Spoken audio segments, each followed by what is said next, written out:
Hey everyone, welcome to the God Made Self-Driven Podcast. It's Dustin. This episode is sponsored by Written on the River, owned and operated by Trisha Massey from Vermilion Parish. Today I'm excited. I have a golf buddy, a friend, a business owner. Many of y'all know this person, but maybe don't know all about this person. And so without further ado, I'd like to introduce Billy Guilbeaux. What's up, my man? Hey, thanks for having me, Dustin. This is my first time being on the podcast. So, yeah, we'll give you grace. Yeah, no, it's fun. Yeah. I don't like to talk, so I'm just kidding. No, yeah. I talk a lot. Yeah, no, good stuff. So look, many people probably seeing this episode know that, you know, you're the owner operator of Twins Burgers in Acadiana area, I guess you can say. And One of them. We're twins. Twins. All right. Well, okay. Yeah, one of the owners. We'll get to that other guy, later on in the episode. But like I tell everyone, they know you as a leader. They know you understand maybe on TikTok as a father and a husband. But I like to tell everyone, before everyone had those titles, they started somewhere. And so for the people that don't know your history, don't know where you came from, don't know any of the things but Twins Burgers, and you understand, maybe walk us through like where this all started. Yeah. All right. So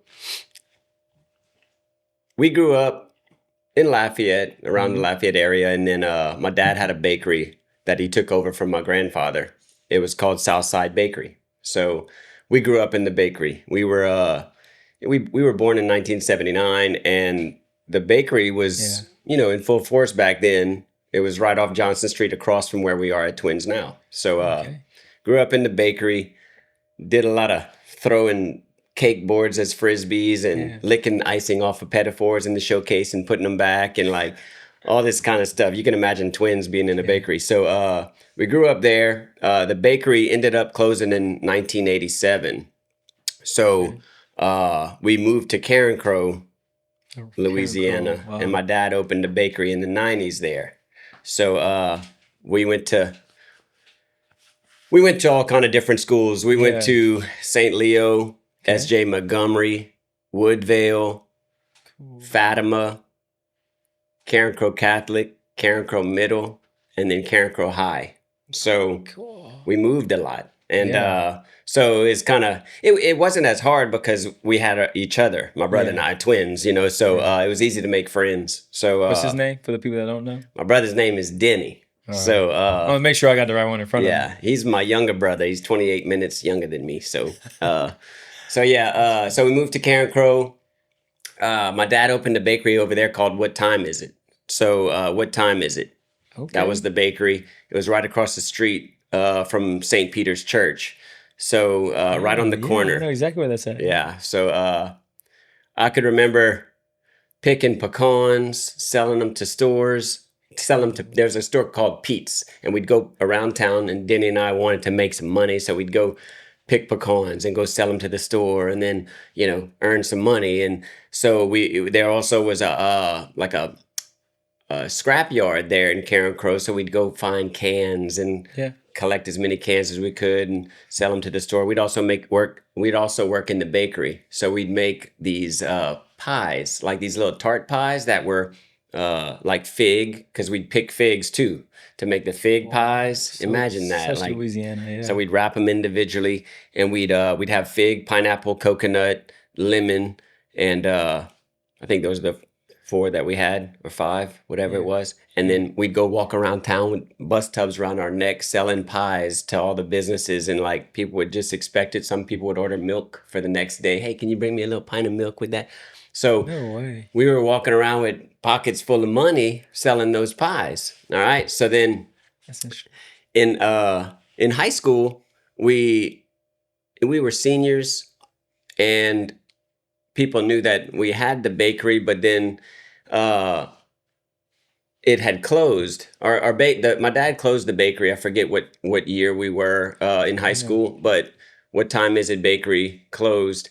And then Denny and I asked our dad if he could help us make some cookies to sell at school. So we made these Christmas tree cookies right before the Christmas break. And the cookies they had green icing with sprinkles, and they were eggnog cookies. That's what they were called. It's like a nutmeg cookie. We sell them today in the store as emoji cookies. I've seen that, yeah. And we make them today, the green Christmas trees in the store. Well, So at first we brought each a shoebox full of cookies, and then we we both sold out the first day. So then the next day we brought 2 boxes each. So then the next day we brought 3, and then 4, and then we had like 6 shoeboxes each of cookies in our car, and we were walking away from school with like over Hundreds. $100 worth, like in our pockets, just because people would swarm us at lunchtime. And Yeah. so anyway, just filled up our, I mean, the money was all crumpled up Yeah, and the just in your change, and pockets. I vividly remember somebody throwing a $5 bill at me and grabbing a gingerbread plank from me that was it wrapped. They just threw the $5 bill and grabbed that, and I said, "Oh, you want your change?" She's like, "No, keep it." So that was cool. Like, Yeah, that's yeah, neat you that I started to see, remember that, yeah, of because like course, yeah. it's a good memory. But so we've always grown, like we've always been into earning money Yeah, any kind of way, and yeah. it was fun to us. It was like we can go pick something off the ground and earn some money, Money, yeah, that had to right? be cool as a kid. So it took a lot of work, but we did it. So then after high school, my dad had moved to different casinos to work as a bakery manager. So our senior year in high school, we were living by ourselves in a house on Bradford Drive in Carencro. No way. Yeah, so and if we had a party, we'd ask our dad if we could have a party, because we knew that if we didn't ask him and he found out, Be some yeah, probably repercussions. get beat a little bit. So Yeah. yeah, we were disciplined pretty hard, so we knew Okay. better. Uh, so lived by ourselves, graduated high school, then decided that we wanted to go work at one of the casinos. It was in Kinder, Grand Casino Coshada. They Yeah. had valet positions open, so we went work valet, and we were the best valets because we played soccer at the time. We were finishing up our last year of soccer, and we would run to get the cars, and we'd get all these tips, and big tips, and people would give us like $100, and we'd go put it in the tip pool and all this, and then like, so we were working hard, earning a Yeah. lot of money there. But somebody said, I said, yeah, that man just gave me $200, and they said, what'd you do with it? I said, well, I'll put it in the tip thing, because they say you have to. We don't put those big tips in the tip pool. You keep them. I'm like, huh? Everybody was scamming. Like, they were keeping the big No tips. We were way. putting them in there, but we were honest. So Yeah, yeah, you didn't know no anyway, better. Yeah. so we did valet. Then we moved up to the fine dining restaurant. They had a restaurant that opened. It was called Seven Clans Fine Dining. Yeah, I heard, So yeah. we got trained uh, and trained on how to wait fine dining, and then decided after that we would go to Houston. And this is some lady that we waited What? on. She said, y'all are twins, and y'all should be models. Like, No way. okay. So we moved to Houston and went to this model. No way. How old were y'all? 21, 22? So, like 19 or 19? 20. We went, Cool. like, go to this modeling school over there that she convinced us to go to, and we lived in Houston off of Westheimer and worked at this place called Dennis's Seafood, because my dad went to school with Dennis Wilson, and Dennis gave us a job waiting tables there. Well, Cool. so anyway, we went. Did I know this I part of your went to a story? modeling school, Yeah. and we were like, it was cool because they had, a lot of pretty girls Of in the course, modeling yeah. school, so Yeah, we were young fine with it. 20-year-old, yeah. But I always felt like, what am I doing here? Yeah. Like, so we did that for a little while, then gave it up because, It's funny. like, people were wanting us to model all around the world. I'm just kidding. No. I was I definitely hear that part of the story. Can you Yeah. imagine? Some people do it. Yeah. Yeah. So anyway, Okay. I never. So Not you.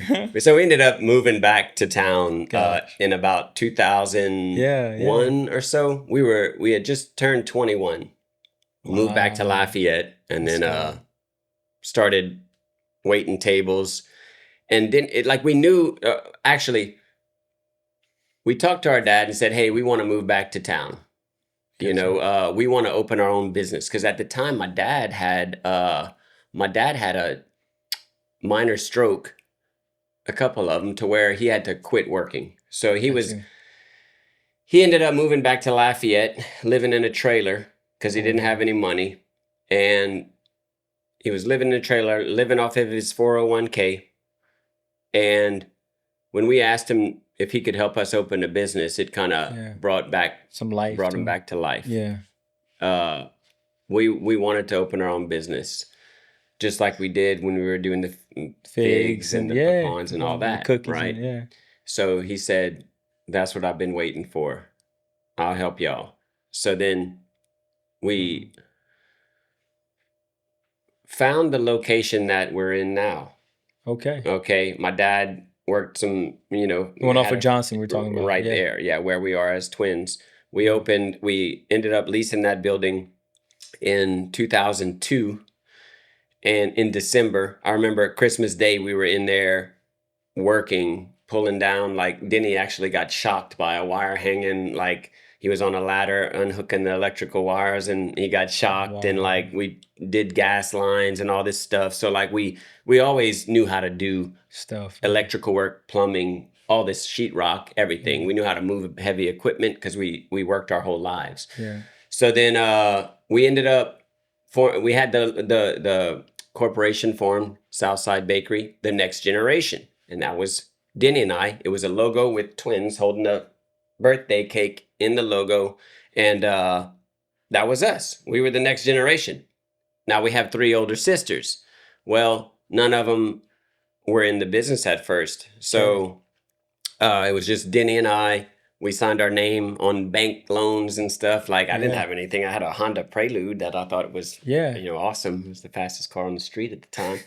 And then so I remember signing everything I had on a bank loan. I think we borrowed $125,000 and then drove to Oklahoma to buy equipment. Then we opened Southside Bakery, the next generation, in April of 2023. So, yeah, that's right. I'm sorry, April of 2003. Okay, I was about to say, Yeah. 2000, yeah. All right. 2003. I'm really good with numbers, by the way. Yeah, So got it going. All right. It was tough because my dad was a hard man. Like he would beat the crap out of us. Like it was tough because if we did anything wrong, for example, when I was in elementary school, I had a girlfriend in the 4th grade and I was on the phone with her and it wasn't a cell phone, because they didn't have cell phones back real then. phone, landline. So I'm talking to her and I said, "Yeah, Miss Marshawn is a witch." And we were just having small talk. Yeah. 4th graders talking. And then I hear my dad on the phone, "Billy, get upstairs." So then we lived in this little apartment in Karen Crow and I had to go up the stairs and go see him. Would you call that your teacher?" I said, "I called her a witch." And he said, "Tell me the truth." I said, "I called her a witch." And I was scared because he was so mad. Yeah. Well, he thought I called her the B word. Yeah. So then he starts beating me, like spanking me. And he's like, "Tell me the truth." And I said, "I called her a witch." Yeah. And like, I'm crying. I don't know what to do. And he keeps hitting me, right? Going, yeah. Like, I'm a scared 4th grader. Like, I can't lie. Yeah. But that's the only way he would stop. But he kept, on and on. Yeah. kept going. So shoot, I don't know how long it took before he just got tired or whatever, but I never said I called her the B word because I didn't. Yeah. I just kept saying I called her a witch and I'm crying like I don't know what to do. Am I trapped in this? Am I going to get spanked forever? Anyway, we always told the truth, right? Yeah. So I forget where I was before opening this business with him. Yeah, it was hard. All right. So for example, we were disciplined really hard. So when we first opened, I would go in the back and learn how to bake. Denny would work in the front. The next day we'd switch. Right. So then my dad was in a bad mood a lot of the times and I didn't like, I'm more passive. Denny's more aggressive. So Denny can handle more of that fighting stuff and yelling. And I couldn't, I just didn't want to be a part of it. So then Denny, can you go in the back today? I can't do it. Like, dad's fussing and I can't concentrate back there. I don't like to do that stuff anyway. Like, and he's like, "Yeah, I'll go." So then Denny would stay in the back. And then eventually it just kind of stayed like that. Denny was better at baking. Yeah. My dad liked Denny better in the back and I was better in the front. So that's how it worked out. That's why I'm in the front and Denny's in the back. Oh, So wow, okay. Yeah, yeah, still like so that, yeah. I didn't even think about that, yeah. yeah, so like when I go try to bake something, it comes out not good. Not like And then he Denny's. goes up front to wait. He doesn't even. He thinks we have a fax machine up there. Yeah, right. You understand? So That's funny. anyway, so that's why I'm where I am and Denny's where he is. But Interesting. so then things went on with the bakery, and we started getting busier. I was working at Tsunami at the time when we first opened too. I was working two jobs. I was working our business and at Tsunami waiting tables to where the business didn't have to pay me for a little while. Then started getting busier. Then I Yeah, could get paid a little bit. So then yeah, we were owners, but we were getting paid like $500 a week to work and yeah. whatever. So then things went on, and then we started hiring our sisters after a few years. So one came on, and Okay. then a couple years later, another one. Are these Then sisters older or younger? they're older than us. Okay. We have three sisters: Penny, Samara, and Tammy. Tammy's the oldest. Penny's the youngest. Samara's in the middle. Gotcha. So we had this family business. My mom was there, my dad, all of us, five of us, and business started getting better. We were selling Yeah, birthday cakes and burgers and all this, so it became, a pretty popular place. And yeah, we're yeah. so it was good. It was just hard every day because of the family. Dynamics. Yeah, it was tough. Like we were owners working, 12 hours a day, and there was a point when we first opened, to backtrack a little bit, where we were waking up, getting to work at 4 o'clock in the morning and leaving at 6 o'clock at night. 6 days a week. We were closed on Mondays at that time. So I lived in Diamond Lakes Apartments, and I would go to my apartment and just sit there and think, how am I going to do this? For the rest of your life. Yeah. How am I going to do it? Like, I can't, like, this is like, I can't deal with my dad. I can't. But I remembered Mr. Jerry Guidry. He owned Crawfish Town, USA. And Mr. Jerry told me one time, he said, hey, me and Denny, he said, go to work every day. He said, you're going to feel like you can't do it. You're going to feel like it's impossible. Like, how are you going to do this? And I was like, that's what I was thinking when we first opened. And he said, you do it every day, and I promise you it'll get easier. Trust me. And Mr. Jerry was like, Yeah, I loved Mr. Jerry. yeah, Listen to that. And that's what I focused on, going home. And yeah, then after that, it was after he told me that, I was like, okay, it's going to get easier. And sure enough, it did. yeah. And I didn't even realize. So it started out at Southside Bakery. Yeah. So I went there before, Yeah. not knowing that. I mean, Yeah. I met you later on in life, but cool. Anyway, just a Yeah. funny nugget. I'm thinking back of my childhood. I've eaten there before it was Twins Burgers. So Yeah. We go used to ahead. Yeah, sell beignets and cinnamon yeah, rolls and kolaches yeah, and all that. And yeah, we'd close at 6 o'clock at night. And yeah, so things got a little easier, but the family part of it yeah. was tough because, my dad would fuss a lot. I would have to, and this is one of the things that made me impatient. Like, I always talk about how I'm impatient. Well, I always had to do things in a hurry because we had cameras. And if I would go to the bank, I'd have to Yeah, like hurry to go to the bank and come back so that my dad wouldn't say, "Where's Billy?" And if I go to the bathroom, I'd have to hurry to pee.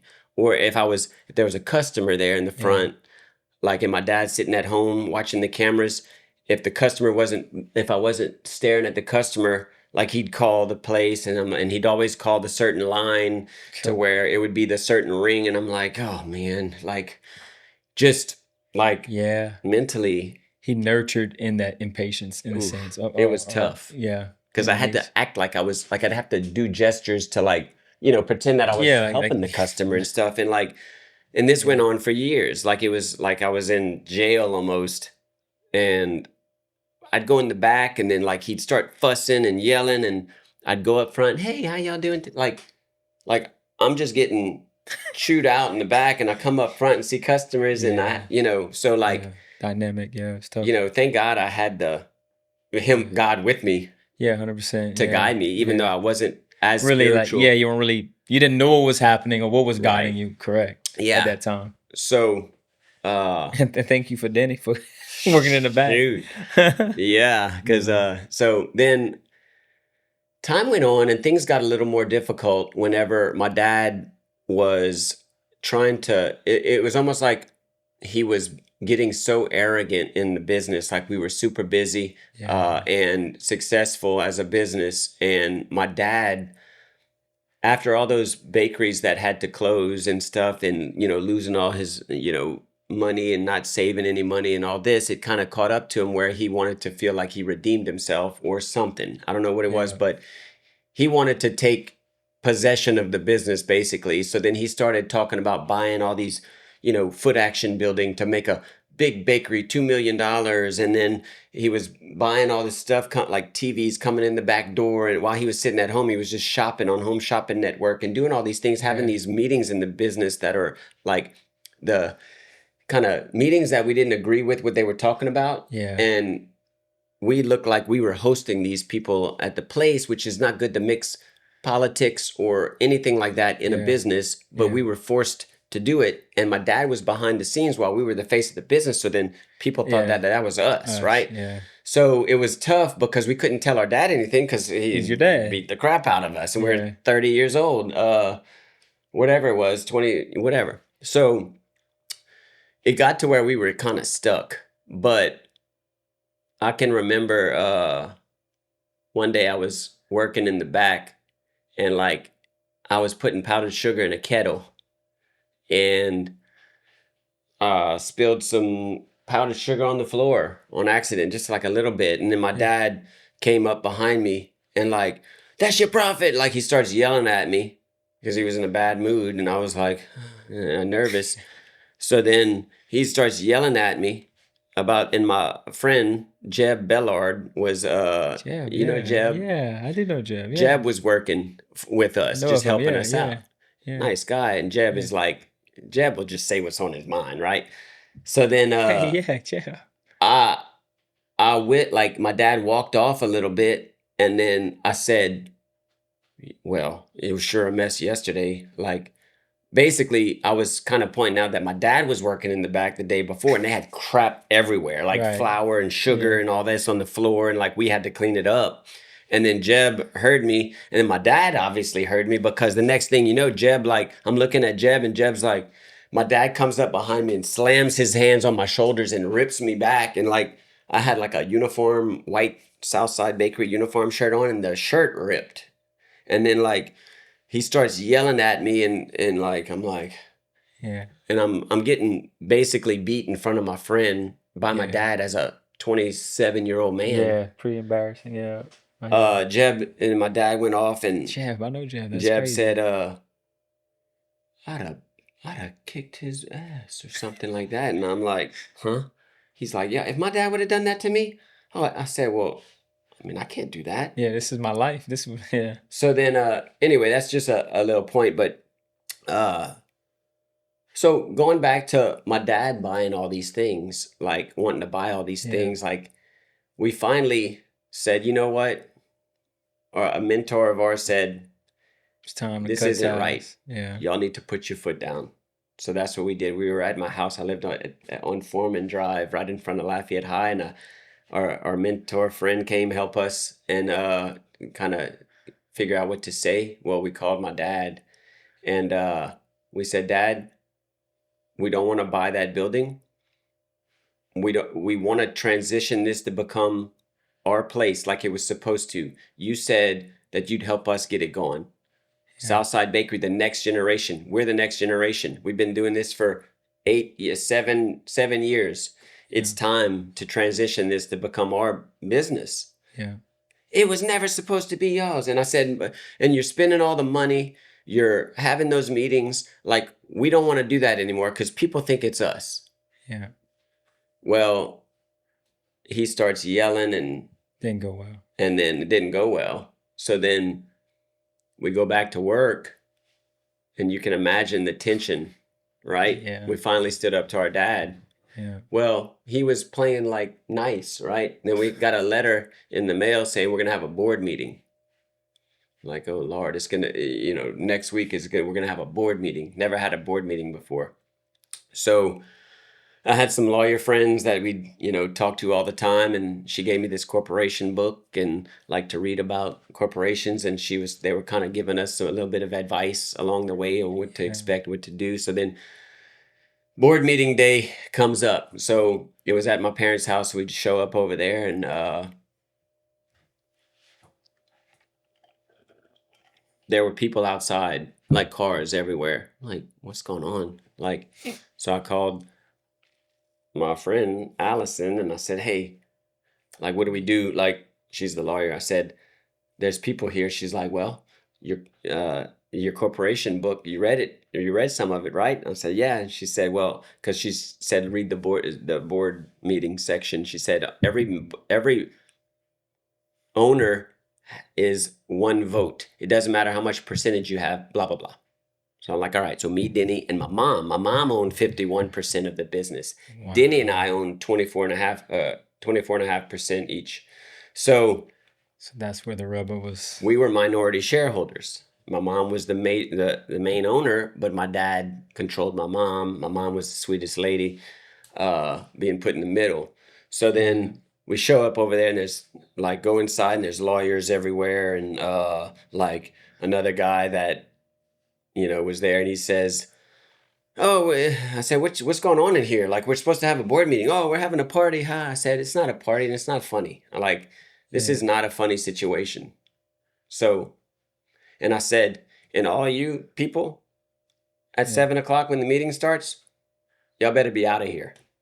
No, I have the right to represent your mother. I said, no, you don't. Not in this board meeting. Yes, I do.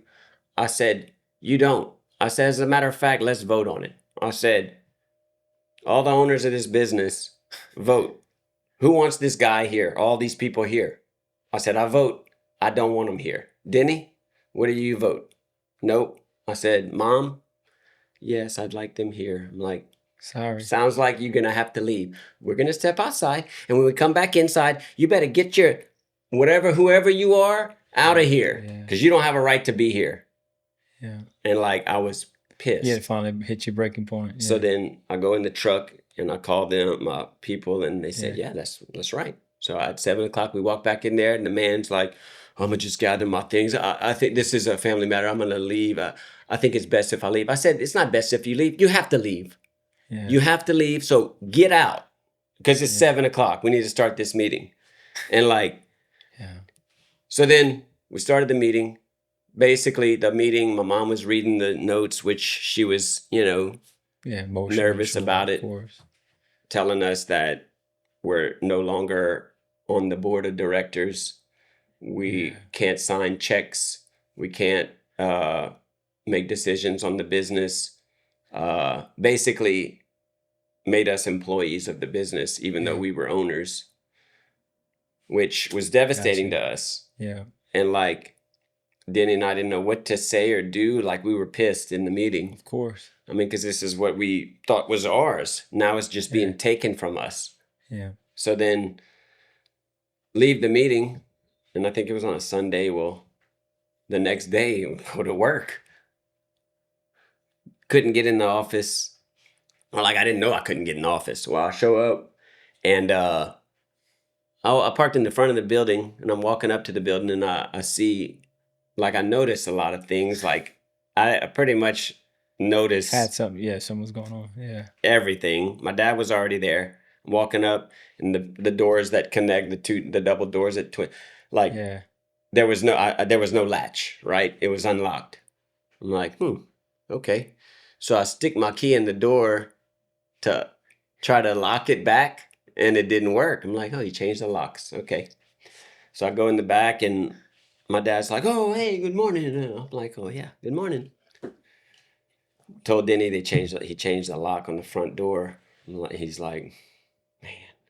So then we're working because it's our customers that we're serving. Can't just, what am I, like, what are we going to do? So we had to work for our customers. So later on that day, it was when fax machines were around. I had to fax a menu to somebody from the front. So I ran in the back, and it was during lunchtime. So I tried to get in the office, and my key didn't work.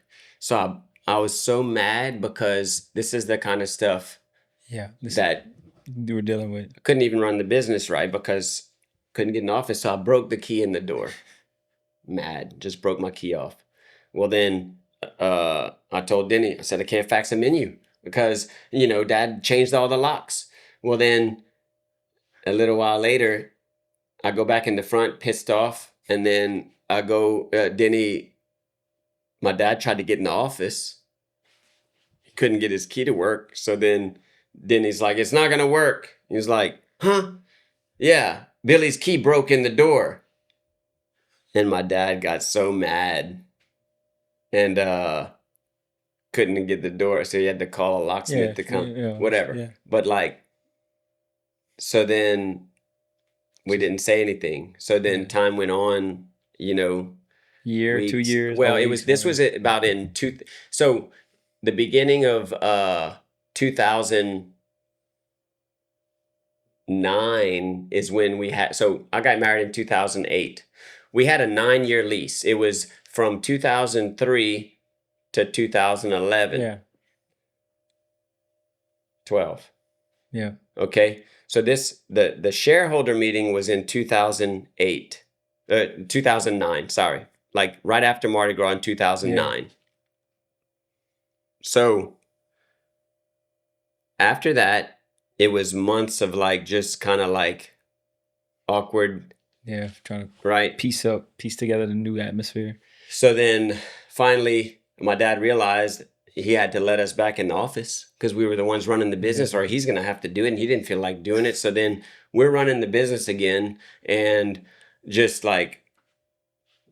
family drama, family tension, nobody's happy. Well, in 2000, and this went on for another year or so. Yeah. Just oof. So then some things in the business happened to where okay, well, if we're owners, we need to get paid what you get paid.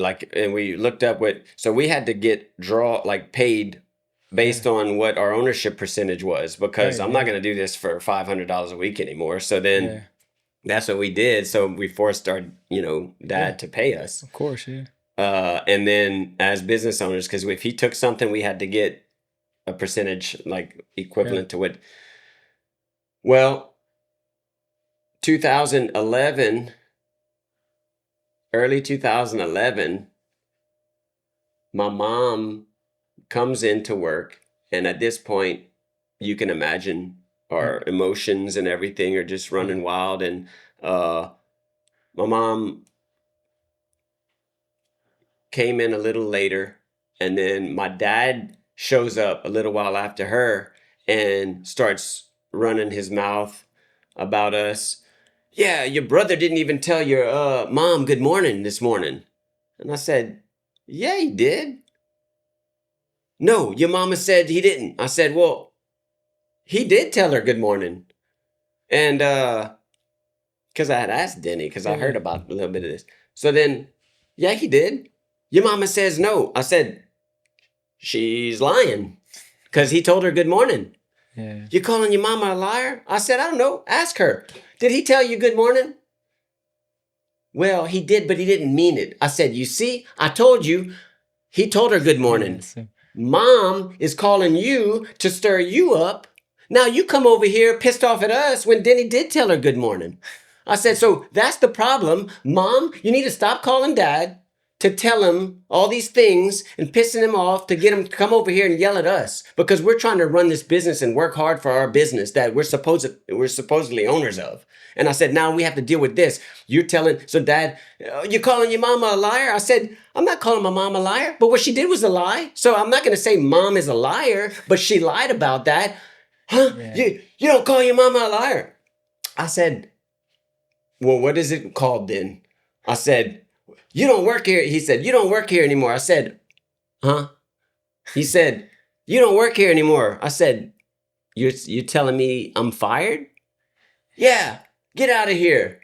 I said, yeah, might not better say what you said on it. No. I said, and I have it all on, I have recordings of all this. So, yeah, I used to wear those little headphones. Oh yeah, yeah, yeah. connected, and I would Yeah. voice memo every argument we got into. So I Yeah, have just all this on information. recording. So Yeah.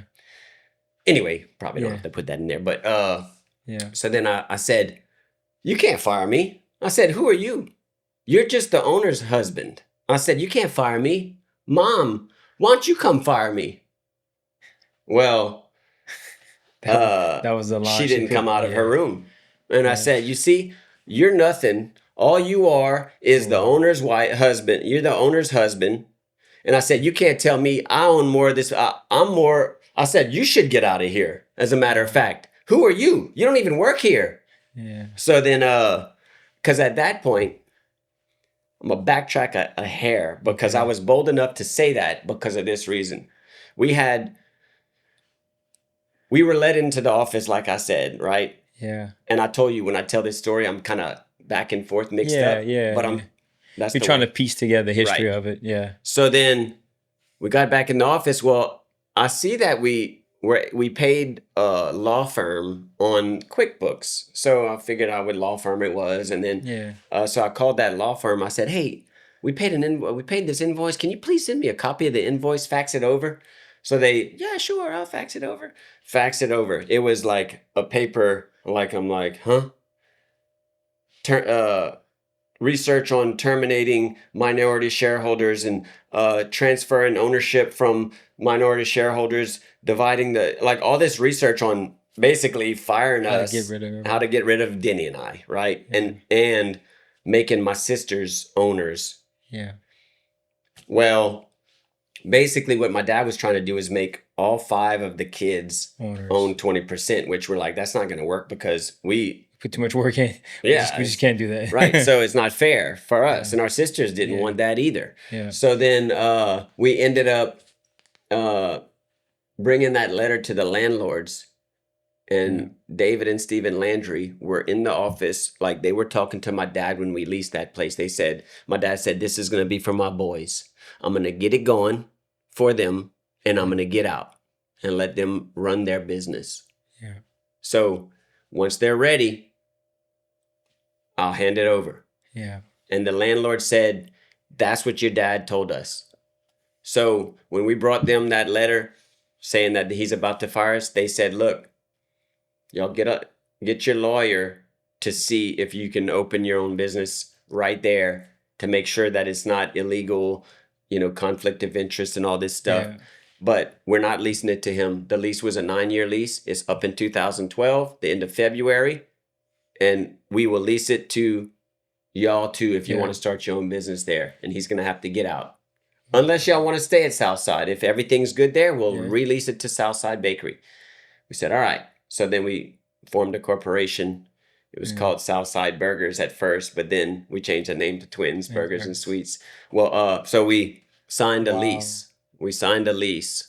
And back in in 2011, probably the summertime or maybe a little before that, we signed the lease to start March 1st of 2012. That's when we were leasing the place. And as you share that, I can tell how like you can still visibly remember those days of your life and those moments and those conversations, and that's wild because all people see is Twins Burgers. You know what I mean? All they Yeah. see is the lifestyle, your family, your kids, your wife. They don't see all the pressures and the hurt and just everything. The journey.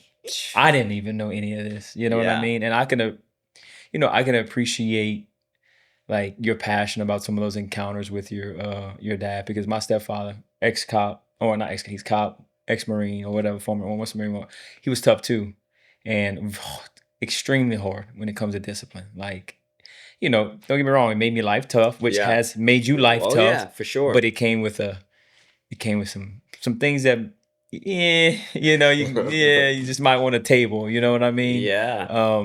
And so I can see it in your eyes when you were talking about it. I was like, oh yeah, I'm gonna let him just sit this in and get this out, because it's real. Like, it's one thing to discipline, but then it's another thing when you cross that line a little bit. Yeah.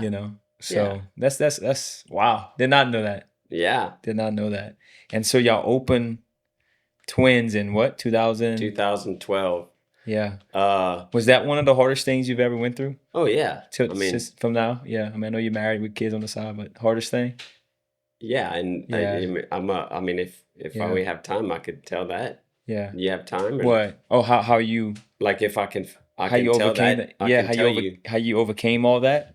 You talking about? Yeah. Okay, yeah, yeah, sure. Yeah, we definitely have time. Oh, okay, cool. Yeah. Yeah, unlimited. Oh, I So didn't know if you were giving me a hint that I'm talking too much. You understand? no, no, I'll let you know. Yeah. No, not at all. No, I was just letting you know that like I didn't Yeah. know that, but I also Yeah. wanted to press into that and let you, yeah, just kind of talk into that. Yeah. So Well, and everyone yeah, has a story. yeah, Like, 100%. that's why you have to treat people Yeah, the way you'd want to be treated, yeah, and because you just never know what people are going through. So, yeah, I come out the back after getting fired yeah, by my dad. yeah. That he couldn't fire me, but after Yeah, I go up in the he told you he wanted to at least. Like right. that's that you don't want to hear that from your father. So I remember leaving that, like, we had a door from the back to go into the front. So I walked up front. Hey, how y'all, like, like, people, customers, like, hey, Yeah, Billy, yeah, hey, like, I just got fired. yeah, Like, what am like, that's hard. yeah, Uh, so yeah, so we signed the lease. I was able to tell my dad that he can't fire me. I go back to work. Like a week later, I'm at a coffee shop having a meeting in the morning with someone. Denny calls me. Dad just fired me. I'm like, oh, great. So Denny said Oh wow. he was by the oven, and my dad went up to him. Denny, how's your garage coming? Denny's like, huh? You're asking me how my garage is coming when he said, you know what, Mama was right about you and my grandmother, my dad's mom. Yeah, You did ruin that place across the street because you're doing the same thing here. You're doing all these things. You're going to, slap us in the face behind our back. You're going to do all these things that are trying to ruin our yeah, lives. And then you're going to come talk to me about my garage acting like you're interested. He said, you don't care about us. Like, you just care about yourself or something like that. And my dad said, shut up. And then my dad said, get out of here. And then he yeah. said, oh, you're what? Why don't you fire me? You're fired. Then he drops the oven mitts and walks out the back door. Then he took his recipe books with him, but the cops made Denny Bring it back because bring it it back or so say whatever. yeah with the rights. Yeah, So anyway, Denny got fired. So I go into work and I'm like, okay, whew, yeah. I'm here by myself now. I had a 1-year-old son, Wow. like no money because Yeah, my wife was in school for nurse practitioner school, working full time. 1-year-old son. I couldn't be on the street, so I had to go back to work and at least make a little money while we had, like, figure all because we this almost out. had a year until we took over the lease. So what am I going to do? Get a job like before? Yeah, So I had to stretch it out. So I stayed another like month or so or two. And now my dad was starting to get me to make fig bars and all these things with him and learn how to do it. I'm telling Denny, like, oh, I'm not doing this. Like, I can't. Like, this sucks. Like, yeah, work back there with him again when he's in a bad mood like that. I'm not going through this again. So one day I woke up and it was a Saturday, and I said,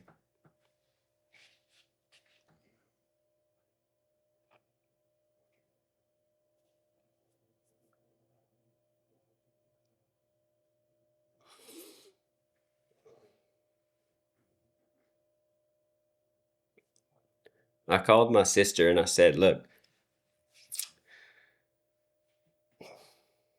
I can't do it. yeah, I said, my mental capacity is done. Like, I can't handle this anymore, and I'm not gonna handle it, and I'm not coming in. I'm done with it. Like, I'm gonna just figure out something else. And then my sister was like, okay, my dad called me after that, and he starts asking me what's wrong, and I said, well, I can't do this. Like, and I'm gonna backtrack a little bit because yeah, my dad called me in the office like earlier that week and said, "What's your brother doing? What's he, you know?" And I never yelled at my dad or cursed around him. And he starts talking to me about my brother, and I stood up from the Get desk. defensive, yeah. I slammed my hands on the desk and I start yelling and cursing at him, telling him that he ruined this whole thing and he's doing this and Yeah. making our lives miserable and all this. And I said, "You need to talk to him." And I slammed the door open, put a hole in the wall. I grabbed the bakery rack and I threw it out the way. And I went up in the front and, Hey, how y'all doing? Welcome to Twins Burgers. Yeah. I mean, Southside Bakery. Yeah. Wow. So then when my dad called me asking me what I was going to do. I said, "I don't know what I'm going to do yet." I knew what we were going to do, but I knew it wasn't going to be easy. Hung up the phone. I had the best day of my life. I went to Oakbourne, played golf. Come on, somebody. And I can remember walking on the bridge on 16. Yeah. I don't know why I think about that. The bridge to go to the back tee box on 16. And I'm like, peace. I feel free for the first time in my life. Wow. Because everything I did up until that point was trying to please my dad. I wanted to do everything to make him happy and proud of me. Yeah. Soccer games, work, school. How fast you went to the bathroom. Right. All this stuff. I'm trying to please my dad. And I could never do it, obviously, because it didn't work. He was never going to be pleased with us. Yeah. So at that moment, walking across that bridge, I was free. Wow. So made me realize when we were doing the right thing. And my dad told us our whole lives, if you don't think something's right, don't do it, and do what's right. So at that moment, I knew we were doing what was right. Yeah. And we weren't doing anymore what we thought was wrong. So then we told the landlords, "Look, give my dad 6 months notice to move out, because I know he's going to be in a bind otherwise if he just goes to renew the lease." And I think, so they sent him a letter, and my sister brought it to him, and the one that works for us now. Yeah. She brought him the letter, as a certified letter. He opens it. She said he almost broke his hand on the desk, slamming the desk, saying how this is illegal and all this. Well, not illegal. The worst things that ever happened to people sometimes, like I always say, the worst things that ever happened to me were the best things. Kicking us off of the board of directors, which I thought was the worst thing that ever could happen to us in the business, because now we were just employees of the business, was the best thing, because basically that set us free to open our own business right there legally. Yeah. Wow. If he would have never kicked us off of the board of directors, I don't know where we'd be. Wow. So his pride, which my dad had a lot of pride, freed us. If he'd have just accepted it, retired, he'd have been fine. But so my dad gets the letter on basically around our birthday in 2002 is when we formed the corporation. Happy birthday. Y'all own part of Southside Bakery, the next generation. This is going to be yours. Happy birthday. 2011, on our birthday in November, we get served lawsuit papers. Like, what? A sheriff knocks on my door. I'm like, what do I do with this? So brought it to our lawyer and Mr. Joe Giglio. And oh, wow. Yeah. So he said, "This is not right." Like, they did the news story got a hold of the lawsuit. Wow. Twins, Southside Bakery, the twins from Southside Bakery are being sued because the lawsuit said that we tricked the landlords into leasing the lease, putting the lease under Southside Burgers instead of Southside Bakery. And we tricked the landlords and our dad to sweep the location out from underneath our dad. And we were going to start our own business there and kick our dad out. That's what it said, which is not true, because the landlord said, "This is what we're going to do." Yeah. So then I saw the van. I saw the van at the bakery one day, and that's the KATC van. And then I was like, okay, well, I had to call them. I called the news station. We ended up doing basically a press conference with Denny and I and our lawyer. And wow. So they did a commercial for the thing. I didn't realize that was going to happen. So they did on Thursday, the twins from Southside Bakery are, here to talk about the family breakup, blah, blah. Yeah. Like, I didn't realize they were going to run commercials for the thing. So then basically what we said was our dad suing us. All we ever did was try to make our dad proud of us. And now he's suing us, and we'd rather not be sued. But this is what we're going to do going forward. We're going to open Twins Burgers and Sweets. We're going to have this, that. We tried to make it positive. Yeah. But then here comes the social media attacks. We were the twins that stole the business from our dad, putting our poor mom and dad out on the street. Wow. And at first we didn't know how to handle that. We're like, yeah, people think that we're stealing the business. Like, that's Yeah. not true. Like, no, our Look it dad up, did yeah. that. Like, we're defending ourselves. And finally I said, Denny, we just need to stop defending ourselves. Yeah. Be yourself. I'm going to be myself. We're going to do what we have to do and do what's right. And people are going to figure that out eventually. Don't need to defend ourselves anymore. So we're going, right? I had this bank, like I went meet with the banker, and we were trying to get an SBA loan, all this stuff. But I'm like, I can't, like, I don't know how to do the SBA stuff. So I told him we're going to do a different route. So our buddy had a friend that was in banking, and he said, oh yeah, this is a done deal. All I have to do is sign my name on this. Oh yeah, 350,000. Yeah, it's just my signature is all you need. So I'm going to go through the financials. And so we had a meeting with the guy. Like, I wore a suit and a tie and like went present the business plan. He's asking me business questions. I'm like, EBITDA, blah, blah, blah, all this stuff. I'm like, what does that mean? Like, I just know that we sell products for more than we pay for the ingredients, and like we have workers and all this stuff. Like, we've done it for the past 8 years at there, and like we work.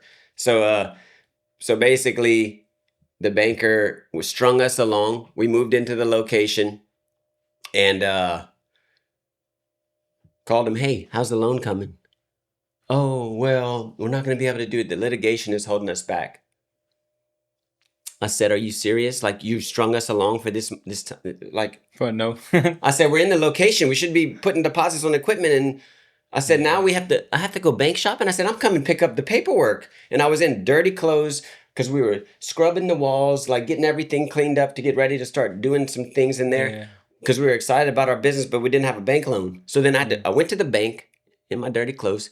And he acted surprised. I said, I'm here to pick up the papers. He's like, oh, I'll have to get them together. I said, get the paperwork together. And I said, you should be ashamed of yourself. I said, you're messing with our livelihood. I said, you strung us along knowing that you weren't going to do the loan. And I said, now here I am trying to get the place in order so we can make some money so I don't go bankrupt. And you don't have the paperwork ready? I said, I hope you never do this to anybody else again in your life. Because what you did is wrong and ridiculous. I said, get the paperwork together, walk it across the street to American Bank and Trust, and talk to Mr. Joe Gajon when you bring it. And I said, he's a real banker. You're not. And I said, I will never forget this. But bring the paperwork across the street. And I left. Well, I went to talk to Mr. Joe in dirty clothes. I said, hey, this is what we're going to do. He said, all right, we're going to come see you tomorrow. Show us how you're going to lay it out. So that day I was like, all right, here, I'm going to cut this. Somebody gave us a roll of brown paper. I cut out tables to place them around. I put where the counters are going to be. And like, we were putting down some floor in the back and with some glue. And then they came look at the place. I said, after about 30 minutes, I said, all right, guys, we have to get back to work. Y'all need to leave. I'm sorry. Oh, no, that's what we want to see. Y'all get back to work. So we went back to work to put the floor down. We had some mismatched floor because we had a Home Depot credit card with a $6,000 limit. I was broke paying Denny's bills. Denny was broke.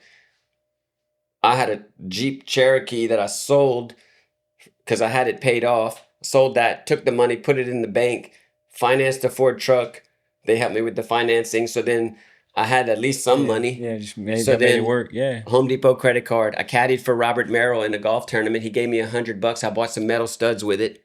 Okay. We were tearing down walls, using the sheetrock, taking the sheetrock in pieces, using screws, using the wires, using the old studs, cutting studs that we needed. Like all these things. We knew how to do the wiring, the plumbing. Like we were reusing pipe. We were $6,000 Home Depot credit card we used. for that. Well, then a couple weeks later, Mr. Joe Gottjohn calls me, and I'm like, I get on my knees. He said, we're going to do the deal. And I'm Awesome. like, thank God. Praise God. And then he's looking at me like, I'm like, yes, thank God. So then Yeah. put deposits on equipment. We really needed 500,000, but Yeah. we asked for 350 because we were just hoping to get anything. Figure something. Yeah, get something. Then we didn't just get the money. He was paying the bills for us. So we couldn't say, hey, we need some money for, like, I need Yeah. $200 for some sheetrock or whatever. So I was using that Home Depot credit card, and we were trying to piece everything together. There's so many, when you start a business, there's so many other things that everybody knows who starts a business. Like, there's not just the money you think you need. You're going to need a lot more than that, right? So we're piecing it together, get it going, get the construction done, and an equipment company gave us a piece of equipment that was supposed to be new.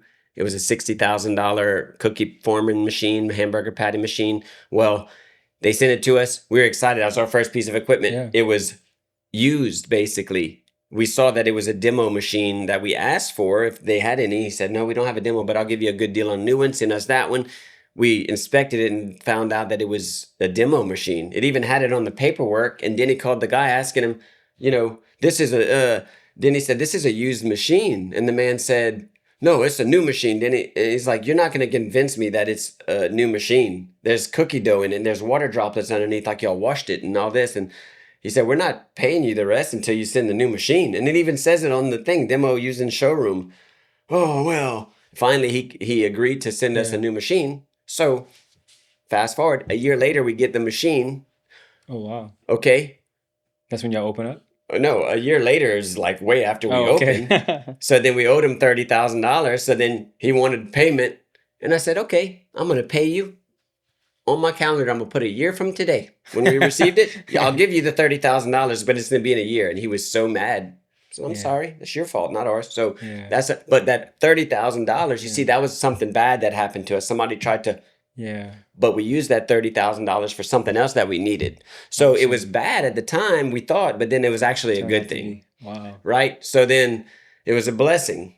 Like 100%. God knows what he's doing. Yeah, 100%. So then the day before we open, we're fighting off this lawsuit. What year is this? Where this is at? 2012.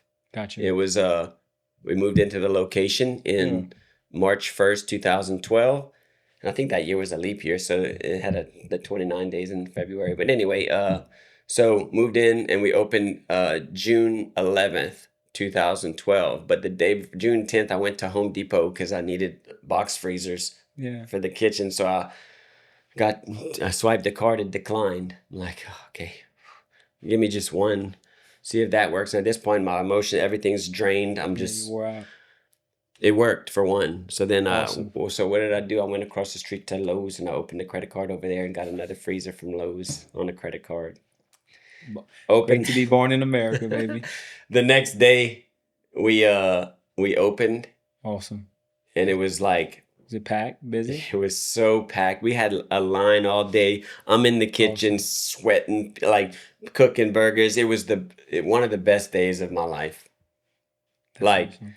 We did it. Like we opened. And we were all so happy. Then we had all these other bills. We ended up having to pay, the lawyer $50,000. So we made all these deals. My brother had a $7,000. My dad stopped paying a credit card from Southside Bakery that was under Denny's name, and Denny was the guarantor on it. That Denny owed $7,000. So pay all this stuff off. Dude, it was a mess because it was impossible to open that place. And we didn't know how to open a business really, but we did it somehow, right? So then got it going. We were super busy. We had to spend another $150,000 on equipment and stuff. Well, time went on. My dad dropped the lawsuit after we were open for about 3 months. Praise God. So then that was a relief. Yeah. Then people would say, you need to make up with your dad. And I was like, no, like he made our lives hell. I said, like there was a point through all this where we said, I just wish dad would die. Cool. That's the only way things are going to get better. I hate to say it, but that's what we thought. I wish dad was dead. Wow. Can you imagine if you're A son like if, feeling that way. yeah, that's what, and we talk about that. Like, I just wish he would die because he's just doing all these things. There's so many details in between all this that, Yeah, no, yeah. but Okay. like, so then people would tell me, you need to make up with your dad before it's too late. I'm like, I don't care about that. Like, I got my own life. I don't want, like, I'm mad. Like, he, did all this. Like, I'm not going to see him. Like, my wife forced me to go bring our son over there, Carson. He's 15 now. So Yeah. we bring Carson to see him. And I'm like just sitting there, like, just pissed off. Right. So, like, it got easier as we went. And, we'd talk a little bit, but it was still awkward. Yeah. So after a couple more years, I said, you know what? My dad had opened another place and he wasn't in the best shape with that place. I started writing a letter. I wrote a 7-page letter. I said, thank you for all that you taught us. I said, you taught us how to do sheetrock, plumbing, electrical work. All the You things. taught us how to, I said, but thank you most of all for teaching us not to do what's wrong. I said, you told us never do something if you don't think it's right. And I said, what you were doing, we knew wasn't right, but we didn't know what to do because you're our dad. We had to listen to you. But I said, Yeah. finally, we put our foot down. And when we decided to put our foot down and say what you were doing is wrong, Things got it better. it was a big sacrifice that we had to make because we knew like it was not going to be easy from there, but Yeah. it wasn't right. So I said, then you filed the lawsuit against us. Or I said, we talked to the landlords when this happened. I went through the whole story, just like Yeah, you just what let I them know told everything you. you were feeling. Yeah. And then I said, we couldn't have done it without you. I said, Right.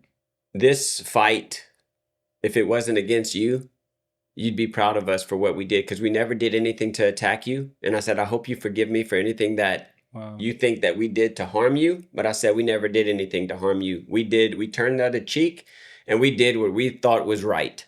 Yeah. And I said, you'd be proud of us if you knew what we had to go through. And I said, I want to tell you this because you're my dad, just like I'd want to tell you about a soccer game that you might not have been able to come to Yeah. back in the day. I said, Wow. I want you to know that I'm happier now than ever. And we owe it all to you. Come on, man. That takes a lot, brother.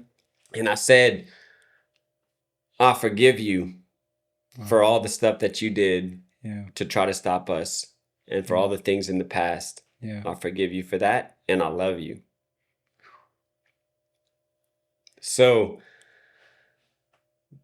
just like I was walking across that bridge feeling like I was free. You felt the same thing after that? Yeah. Then it was like he called me crying, thanking me for the letter. Wow. So then our relationship got better. Better, yeah. We were able to talk about business again. Wow. Then one day he called us crying, asking if we could buy his house because he was about to lose his house. We said, we're going to buy your house. Yeah. Well, then we were in the process of buying his house so that they wouldn't be put on the street because he opened that other business. Yeah. Well, ended up he got real sick and then got on dialysis and then he was about to pass away. So then he was in hospice. So we didn't go through with buying the house because the life insurance policy he had was going to pay off the bank and he was going to keep his house. And Wow. but we were going to buy his house. Well, he called us about a week before he died to tell us how proud he was of us for opening twins and for being the men we became. So, then he said, look, our success is your success because you taught us how to do everything and you did a good job at it and you taught us how to fight the right way. Cool. So then he passed away. So it was like I was thankful that I didn't just say, I don't care. That's right. It's hard to Cool. forgive, but sitting there 100%. writing is a lot easier Very therapeutic, yeah. because it is awkward for people to forgive. But if you do it, all it takes is a pen and a paper. Come on. Right? Take the first step. Yeah. You take the first step It'll just come. and then it'll just flow. So I like to say, take the first step and let it flow and see what happens. So if you need to forgive somebody, take the first step and let it flow, and you're gonna be surprised. So then, That's awesome, Danny. Billy. so yeah, so then, Thanks for sharing that, by the way. I mhm. never knew any of that. That's pretty deep. So then Very personal.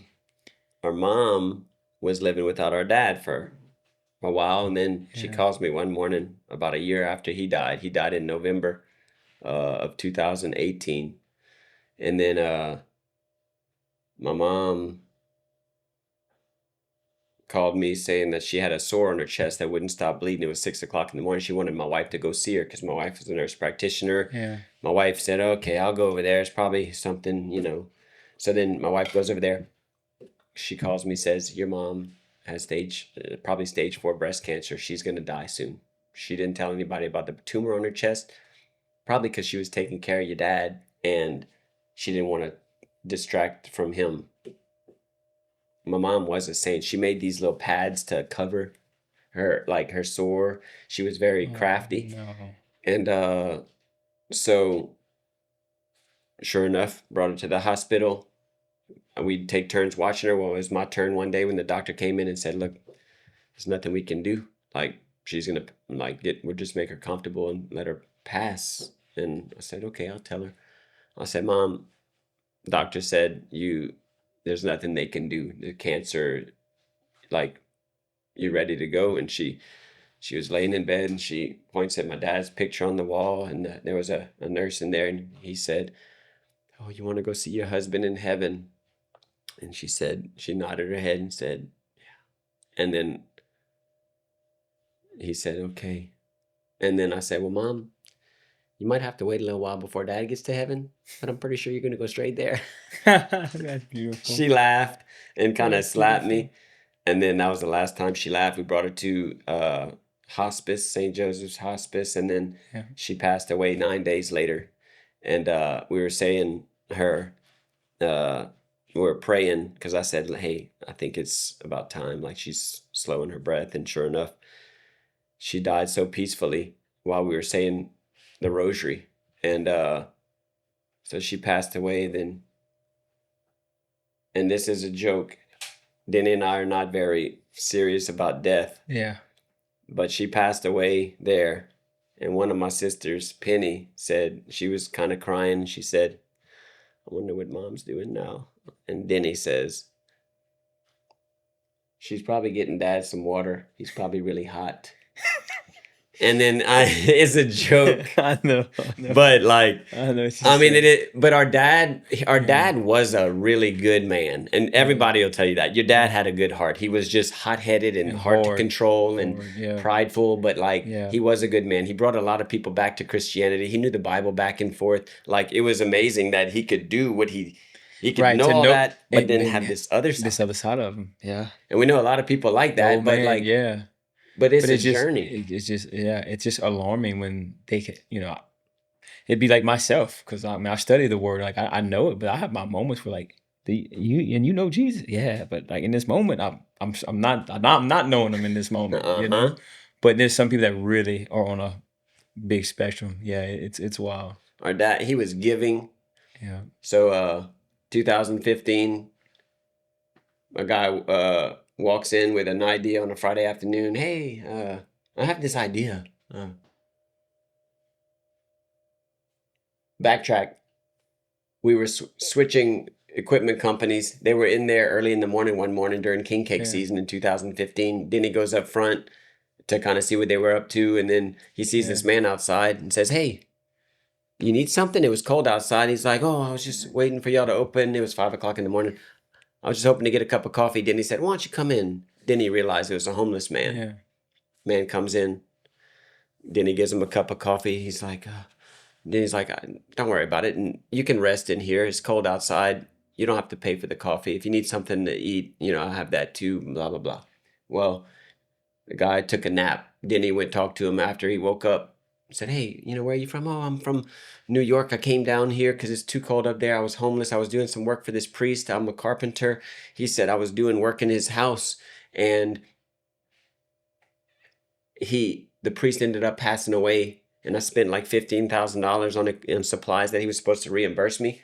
He left me in his will I didn't get the diocese won't release the funds to me yet. He said, so I was out of a house, like I lost my apartment. I came down here. I went to New Orleans first. New Orleans was too bad, so I came to Lafayette, and I'm just Yeah. waiting to get my stuff right. He said, I have my paperwork. The diocese is going to release the funds soon, so I'm going to be back up, and I'm going to have my house again. And he said, and then he pulls out his wallet, and he had already put $60 in his pocket to give to the guy before he went up there because he knew he needed some help. Well, then he pulls out his wallet, gives him $100, and then the man said, "You're giving this to me?" And then he's like, "Yes, you don't have to, like, that's for you." And he said, I'm a carpenter, I can do work. Then he's like, "No, I want you to have this. I think people sometimes just need a little help." And he said, "You don't have to do anything for it." And then the man said, "You know what I'm gonna do? I'm gonna pray for you and your business. Y'all are gonna do well." And oh yeah, thank you so much. We could use the prayers. Then he goes in the back. I come in at like 7 o'clock, and this man's at the front door, like, "Have a good day." I'm like, "Have a good day. I don't know who you are. Like, thanks for coming." I didn't know who he was. He walks off. Well, the next the next like a couple of days later, this guy walks in. Have an idea. It was a boudin king cake that he told me. I said, "Let's go in the back and talk about it." We went and talked about it. Then he said, "This is what it is." And so I said, "All right, we'll make one for you on Saturday. Like, so come back and I'll have." So he came back. We made a boudin king cake. It was awesome. I said, "We're going to start selling them on Tuesday." We started selling them on Tuesday. We had like 20 pounds of boudin. We started making boudin king cakes. Well, then they sold out in the first like 5 minutes we were open. Somehow the word got out and it went viral. And then like we had to order more boudin, all this stuff. And then in 6 weeks we sold 6,000 boudin king cakes and like made so much money that we we Like, paid off all the our bills, loan. all those loans. So we paid off the bank loan for twins. We were able to open the Youngsville location, and then Wow. we were like, hold on, like, I wonder, remember that man that came in, that homeless man? Like, that could have been Jesus. And then he blessed us with this. Like, that guy didn't have to come here with the boudin king cake, and then all this stuff happened. So like, we just got poured on, right?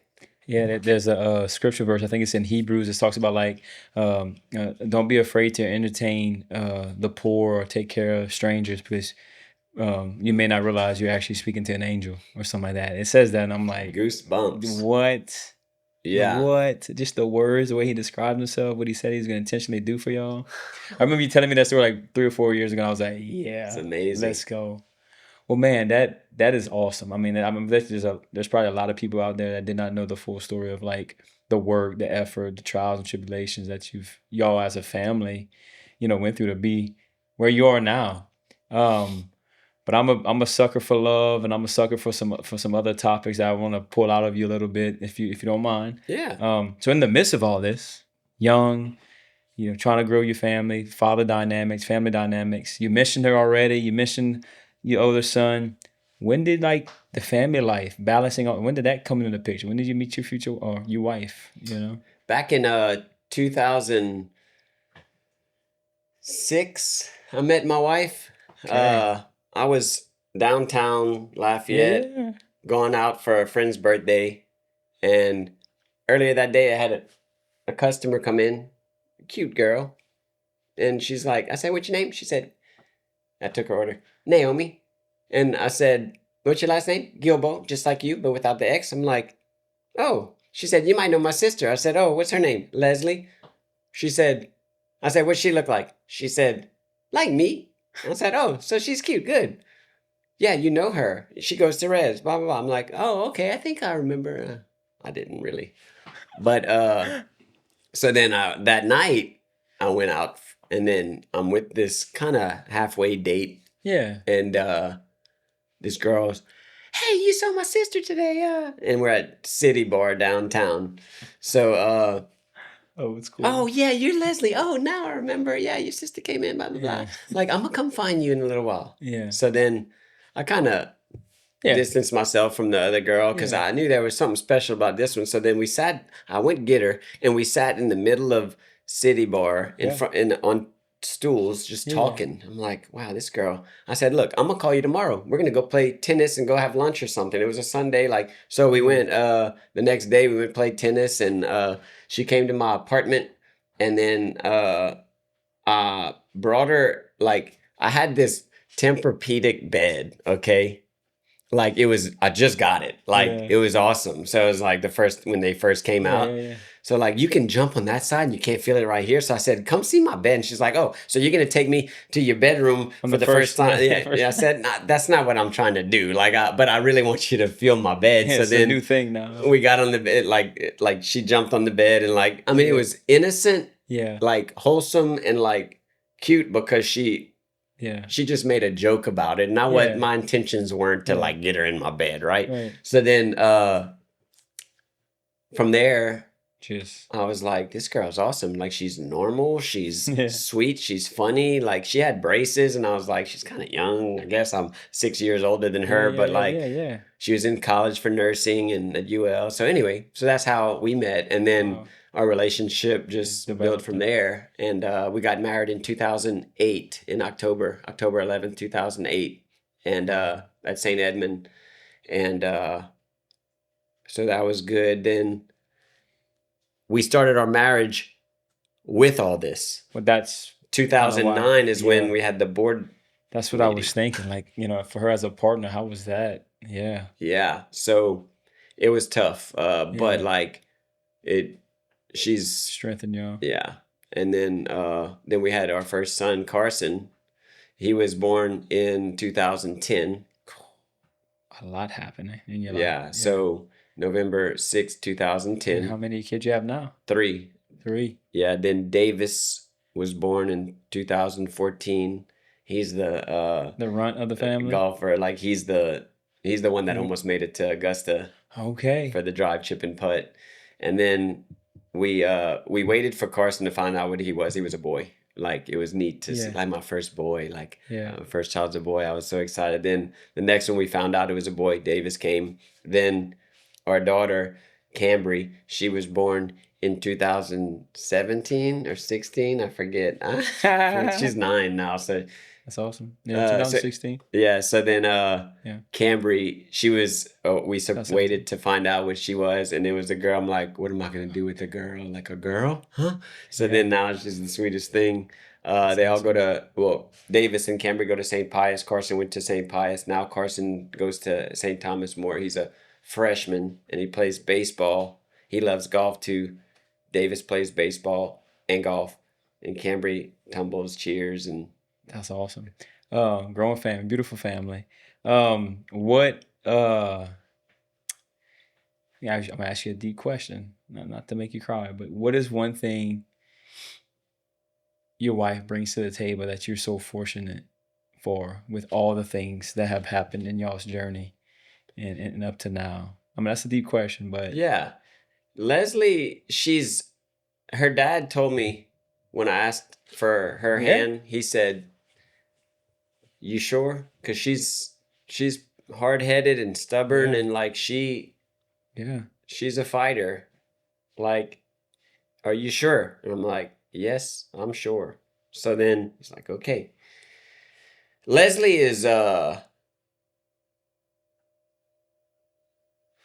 she is firm, and I would say that she makes really good decisions, and she keeps me in line, because when I have this wild idea about something, yeah, she'll kind of like shut it down, but bring it in. and then the idea gets done, but it's not as Yeah, crazy as and like, she's a caring nurse, so like, she's Yeah. very organized, and like, very she's basically she runs the family. yeah, Like, the heartbeat in a sense. yeah, because and that's what I love about her. And like, I give her a lot of Oh, yeah. grief, because Yeah, like, of course. I'm always I know. like, she'll tell me something like, Billy, you have today, I need you to pick up the kids after school, and then they have a volleyball practice. Davis has blah blah blah. Carson has this, and you need you to pick up that. And I'm like, what did you just say? Like, I swear, I'm Yeah, like like she, thinking like yeah. she's, How are you processing all that? Yeah. and I'm like, and she's like, just look at the calendar. I'm like, I can't look at the calendar every time. So anyway, That's funny. I drive her crazy. But Yeah. Leslie, It's awesome. like to have her there through the whole thing, Yeah. like she will step in front of, like she will, you're coming to your parents' house and she's gonna be nice, Yeah. respectful, like even Yeah. though she knows what's What's going going on? on, she will do what's right. Yeah. So Man. that's what I love about her. Hey, I And was we've like been shocked. married for 18 years or something like that. That's awesome, man. Yeah. That's beautiful. I know it's not easy. Good stuff, man. Well, listen, I mean, amazing story. Thank you for your vulnerability. But even to touch on a lighter note, because I know you want to talk about this a little bit, I like to too, because it's a hobby of mine. I've also known you through the game of golf, man. How has golf played a role in this journey as well? When did this start? You know, I know that's Yeah. a big passion of yours. Yeah. So Denny and I, we never played golf until we were like living in Houston. We lived in Houston for in 2000, Yeah. 2001. And a friend of ours asked if we wanted to go play golf. We'd go play golf, and man, we would go play golf, and we'd go at night to get balls out of the Yeah. ponds and stuff. We had these big bus tubs full of balls, and then Yeah. we'd just hit bad shots and just leave the balls, and then we'd forget to put the flag sticks in because we didn't know what we were doing. And like Yeah. people would yell at us, "Put the flag stick back in next time." I'm like, why do they Yeah. need the flag stick? You don't need the flag stick, and you're not going to hit it in the hole. Like, so Yeah. anyway, we didn't know why, but that's where we started golf, and then like kind of didn't play regularly by any means. We'd just go out and swing clubs, and then when we moved back to town, opened Southside Bakery, we started playing like on a weekly basis when we were 25 years old. That's when we kind of started. And I don't even remember what I would shoot at Oakbourne, but Yeah. like it was not good. Yeah. But then over time, you know, you just keep chipping away at it and building a game. And then one of the major things in golf that I tell, I'm a golf coach at St. Pius, and I tell these kids like, look, your attitude is the most important thing. I used to get mad at people. Like, it's funny to think about, like, I'm taking a shot and somebody like barely moves and makes a Raise. sound. I'm like, oh, you need to stop. Be still when I'm trying to hit. And like, I remember like yelling at people, and like I would throw clubs down, like just get so mad, and just, it was miserable. Like, okay, so now it's just like, I don't care what happens. Like, I've had more success when I'm like, I don't care. I want to win. Do I care if I win? No, because that doesn't define who I am. I'm going to just go out and play. Yeah. I want to win. I want to hit this shot good. If I don't care. I don't care. Doesn't matter. There's always somebody better than me. And True. so what am I? I'm an amateur. Like, I'm not supposed to be good at everything and on every shot. I'm going to mess up. So Yeah. I don't care. Just have a good attitude. What Yeah. are we doing? Like, you're not going to remember me. And the thing that changed my golf game was a couple years ago, I was at Carlton Woods Invitational. It's this big tournament. And the guys putting on the tournament on the first tee were like announcing us. Yeah. Well, the two other guys I was playing with were new to the tournament. They've never played in it before. And I had been there for like 5 or 6 years. And they said, hey, guys, y'all are in for a treat today. You get to play with Billy. He's one of our veterans here. And I know y'all are going to have a good time with Billy. And when he said that, I'm like, it basically transformed my game from I need to play good to I hope people enjoy playing with me. that's the reason why we play the game. Like, nobody cares about how good you are. If you're a jerk and you're good, they're going to say, that guy, I don't like that guy because like he's good, but he's, you know. But if you have fun and you play decent. They might say you better than you actually are. Right. And it's fun. They look at you and smile. Like, so that's what it's about. Like, unless you're a professional golfer doing it for a living, if you're an amateur and you want to remain an amateur, then have fun playing the game. So golf, yes, I ended up getting pretty good at golf, and I'm not boasting. I'm just saying, like, because I want to be the best at everything you do. right? I know I'm not going to be the best, but I want to be the best I can be for me. I compare myself to who I was yesterday. Yeah. not compare myself to Scotty Scheffler.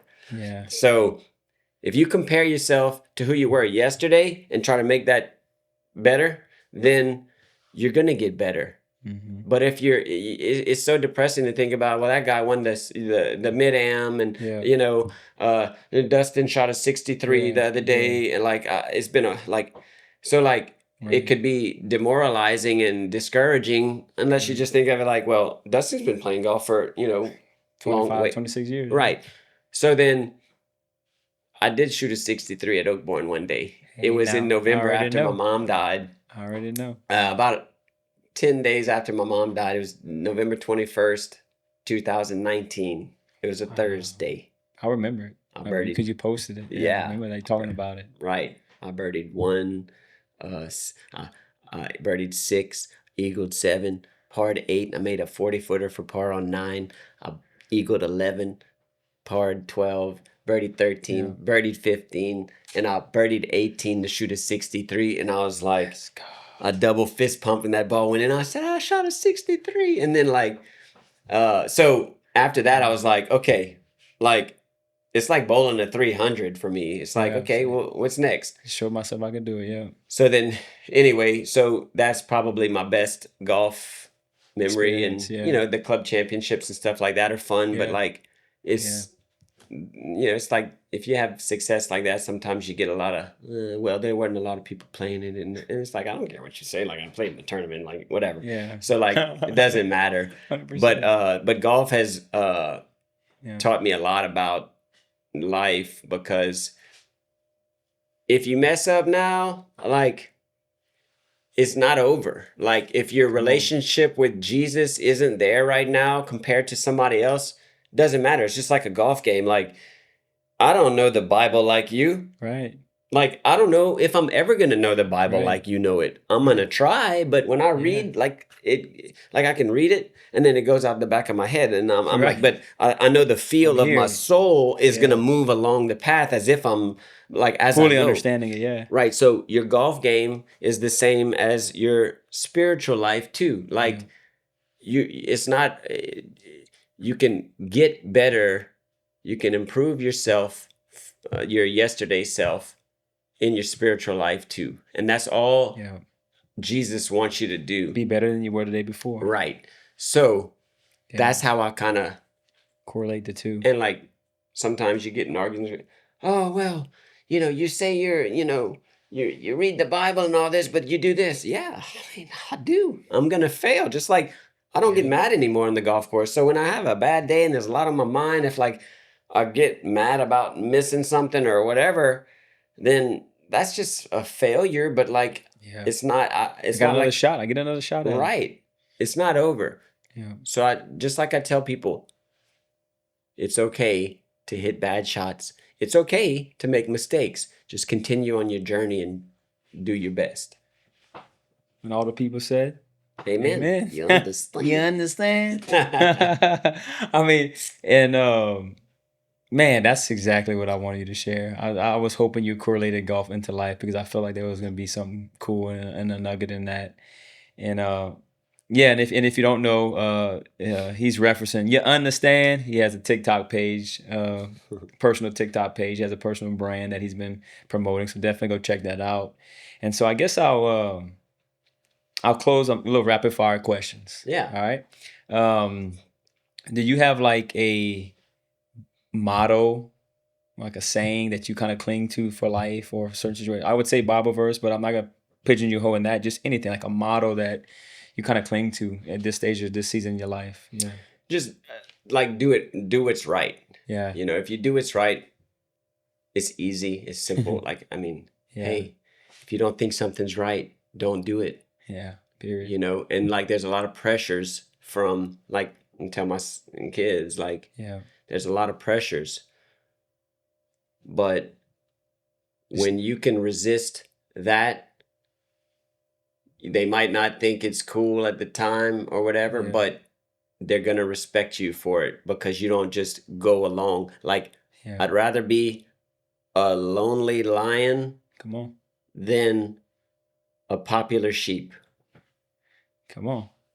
I read that once and it made sense. Yeah. Like, do I have a lot of friends? I know a lot of people, but Yeah. like, there's only Small. Yeah. right. And Yeah. then the friends that I have that may not be on the same track as me, Yeah. I just kind of Hey. I'm around. Like, Yeah. You you know where see I'm me, at. like, Yeah. I love y'all, and like Yeah. I'm gonna slowly chip away at you, so like you don't have to you can influence people in a positive way. You don't just have to like let them go crash and burn. That's right. 100%. What's the best round of golf you've ever seen somebody else play, and who was it? uh Patrick Babineau one day at Oakbourne, like he he was like 8 under after like 13 or something like that. And I'm like, man, he's just on fire making everything. And then I forgot what he shot that day. He probably shot 8 under that day, but he made some bogeys coming in, but like he was like he must have made like 12 birdies or something like that day. I'm like, Just wow. insane. So then in a tournament, I played with a guy at Carlton Woods that he was an ex-pro, and this guy, like, it's funny to watch because he wasn't very nice. He was Yeah. kind of like one of those like into himself, just like he put was. a bubble around himself. Yeah. It's like you get around people that are like Yeah. arrogant Yeah. Yeah. Yeah. and they think that they're better than you because they're better at golf. Yeah. So then if you do that around me, you're probably not gonna like what I do to you. So like, for example, this one guy came to Oakbourne and he was arrogant. He's good at golf. Well, he birdied like 1, 2, 3. He eagled another hole and like he was on fire. Well, he hits one to like a foot on a par 3 and walk up and like he is picking up 4-footers for birdie, like because he was gonna make them right. So then I took and I hit his ball in the water, and he's like, "Whoa, what are you doing?" And I'm betting against the guy, and he's picking up 4-foot putts, and he had taken, to backtrack a little bit, I was playing with a good friend of mine with him at his home course. Well, my buddy made a shot from the fairway against him, and we were betting against him. Well, he took his ball out the hole when he got to the green and threw it in the lake, right? So, like, I remember that because nobody's supposed to do that against him. Like, he's the best golfer around here. So then when I hit his ball in the water, he's like, "What are you doing?" I said, "Well, I'm getting you back for what you did to Robert." Huh? I said, "Yeah, you took his ball out the hole and threw it in the water." I said, "I thought I'd do the same to you." And I was going to shoot a 59 with that ball. I said, "Well, you're not going to shoot it with that ball. You can shoot it with a different ball." But I said, "That one's gone. You understand?" Yeah, understand. So then, competitive golf spirit, and like, I kind of did it because like, yeah, it's kind of disrespectful to like just pick up putts and like, act like I should give it to, no, make the putt. Like, what are you talking about? Like, it's a 4-footer. So then, so then he goes bogey, double, bogey, bogey. Like, yeah, you threw him out his rhythm. because look, It was too much about him. like, and then, I'm not going to bow down to you because you're better at golf than me. Like, don't be a jerk because I'm not going to I'm not going to have it. Like, so anyway, so it's funny because like, but yeah, that guy too. He's number 2 on the list. Yeah. So anyway, that's kind of fun golf story. Well, man, listen, I have some young adults that follow the podcast and things like that. I don't know how many locations y'all have. I don't know if you want to just give like a parting message to anybody, maybe share some of where the locations are at, welcome them to your stores, and then any like little farewell message you want to leave people with. Yeah. So obviously we have the, Twins Burgers and Sweets. It's in Lafayette. We make our burgers and all the sweets and everything. We work hard to give you the best product we can make. And the gingerbreadtwins.com is something that we started. And, there's like a lot of young people, they get discouraged by what they see online. Like they think that, oh, this person's so good because they have all this, all these followers and all this money and all this. And like, it's like, you know, It's overwhelming. it's depressing, and it can feel like, you know, you're never going to be there. The best time to start changing is yesterday. Like, you can make a difference in your life by following Jesus, first of all. Yeah. Like, you don't have to go out and, like, just start somewhere. Take Yeah. the first step and let it flow. Yeah. Okay? Then in life, the rest of the stuff falls into place. Like, did I know what I was doing when did opening a website factory? No. We Yeah. did the first step, and then the rest just flows. So Yeah. like, don't ever feel discouraged about what am I gonna do? You know, I'm so worried about. Don't worry about like tomorrow as much. Yeah. Plan a little bit, but like, don't worry about it. Just take the first step and let it flow. From there. And don't compare yourself to others, because the people you're comparing yourself to are probably comparing themselves to you. Come on now. Amen. Yeah. And it says, I think it says in the Word of God, or just a saying like that, comparison is the thief of joy. So Mhm. we'll Another thing is, how about this? How about, let's use this as an example. USA versus Venezuela in the baseball game, right? yeah, Venezuela won. yeah, You know how happy I was for them to win? Right. Like, sure, I want USA to win. Yeah. Would that have been good? Yeah.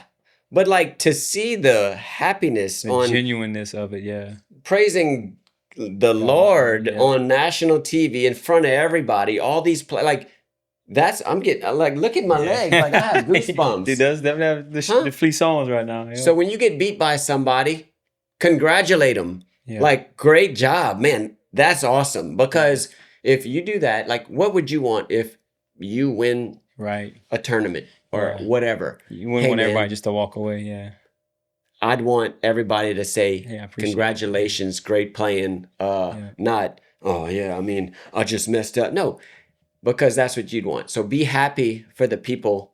Who were winning before you? Right. Sure, I want to beat you, but I'm happy you won. That's awesome. Congratulations. I wanted to win, but I'm happy because you're feeling great right now, Yeah. and I want to elevate you, Your right? experience. So be grateful that you were able to compete, but also treat others the way you want to be treated, Yeah. right? All the people said. Amen. Well, I appreciate you, Billy. Thank you for coming and share your heart and your passions with us, my man. Well, thank you, and thank you for what you do. Yeah.